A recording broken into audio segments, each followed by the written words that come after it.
Опозицијската ВМРО ДПМН под слоганот Обнова на Македонија го собира незадоволството на граѓаните од политиките на власта. Ни престои тешка и пеколна битка за да го убедиме секој еден човек дека тоа што го зборува СДСМ Зоран Заев дека сите биле исти не е точно. СДСМ пак бара од граѓаните да не ги забораваат постигнувањата на актуелната влада. Денеска Северна Македонија е известна 30-та земја членка на НАТО. Ги имаме сите причини конечно да добиеме одлука за почеток на преговорите со Европската Унија. Паралелното излегување на терен на двете најголеми партии логично ја наметна дилемата. Дали сведочиме на кампања пред кампања за парламентарни избори и дали е можно тие да се случат веќе напролет.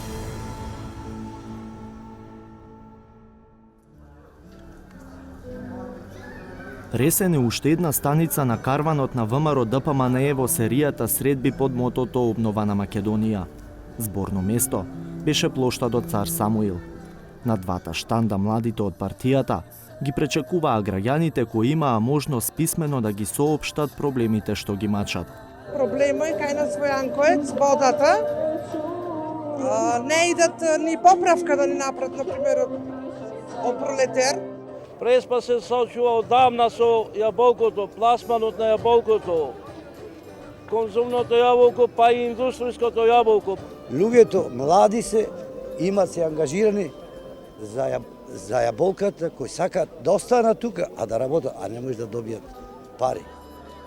Во ваква атмосфера надополнета со македонска инструментална музика во центарот на Ресен, пристигна и лидерот на партијата, Христијан Мицкоски.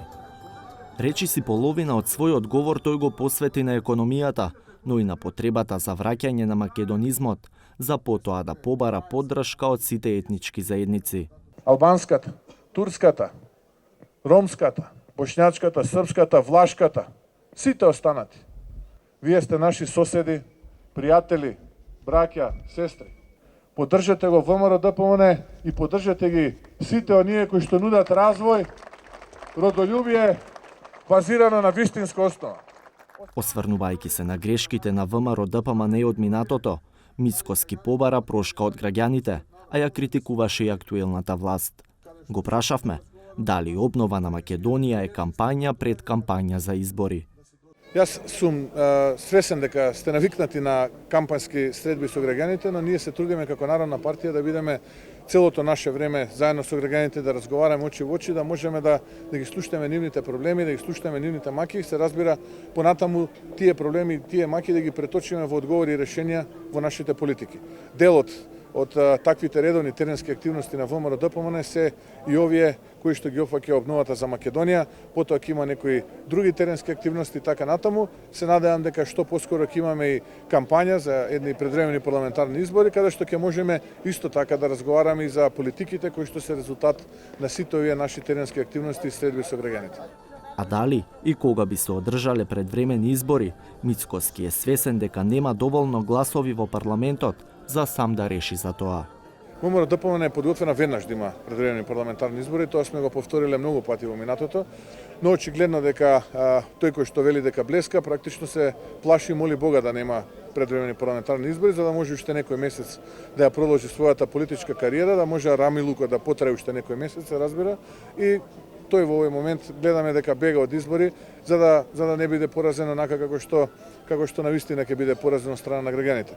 Така што не само што мислам туку како што кажав, јас сум убеден дека ВМРО ДПМН ќе биде убедлив победник на предвремените парламентарни избори. Мицкоски од Ресен порача дека ќе ги употреби сите демократски средства за да стигне до 61 глас за самораспуштање на собранието и што поскоро организирање избори. Во меѓувреме, ќе ја продолжи турнејата за Обнова на Македонија.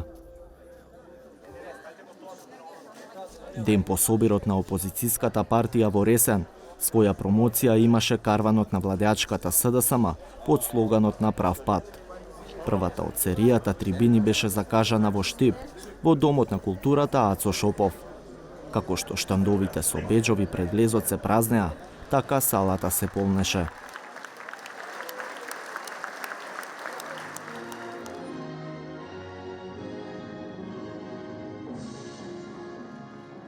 Ние одиме по вистинскиот, по правиот пат, оти само так можеме да имаме среќни деца и среќна иднина за нашата земја. Лидерот Зоран Заев, подпредседателката Мила Царовска и председателот на Комисијата за транспорт и градоначалник на Штип, Благој Бочварски, говореа за проектите на власта. Од присутните добија пофалби, но и критики. При последното усогласување, пензионерите од Штип го дочекаа со разочарување.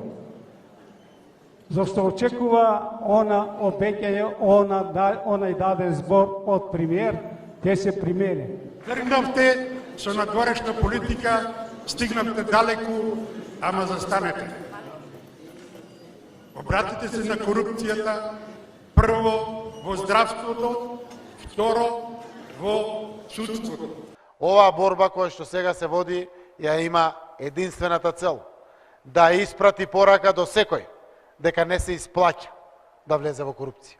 Секој ќе биде фатен, секој ќе одговара. Од СДСМ велат дека ваквите настани не се загревање за скорешни избори, туку дека трибините им ги должат на граѓаните заради доближување на придобивките од владењето. Сериозните и крупните одлуки секако влијаат на рейтинзите на политичките партии.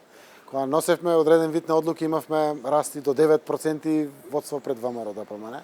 Кога носевме тешки одлуки, знаеше тој рейтинг да падне. И тој ќе лавира.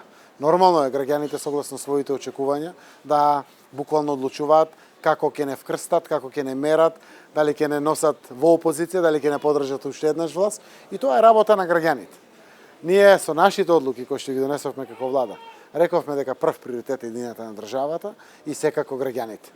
При тоа среќен сум што водиме на анкетите и даваат подршка после сите овие крупни прашања кои што ги имаме.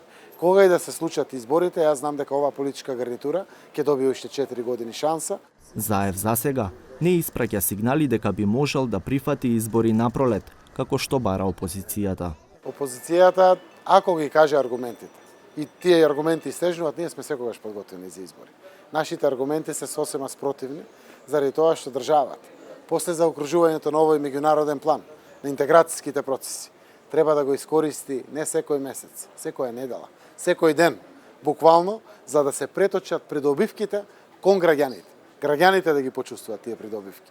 Затоа рековме редовни избори. Конечно, после толку години, дајте еден цел мандат, нека тера оваа наша држава, но знаете дека барат предвремени избори. Последниот пат рековме, окей, декември е зима, 2020 можеме да одиме крајот на октомври.